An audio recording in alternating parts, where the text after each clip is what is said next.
Wanted to give a quick tutorial of the heating system in the house. This is the upstairs thermostat. It controls the entire house. There's only one zone.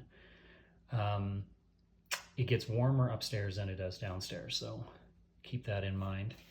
It looks complicated. It's pretty simple, actually. All you really need to do is adjust this. This is your set to temperature. There's no AC, just heating.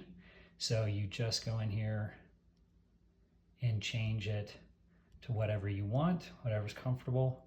I generally find 68 is pretty comfortable when you're around the house and at night. And then when you're gone, I usually turn it down some, but I can control this remotely, so there's no need for you to have to turn it down after you check out. You can just leave it and I'll take care of it remotely.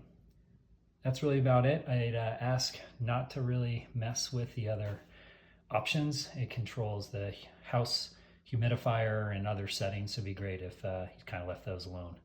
All right, hope that's helpful. Thanks.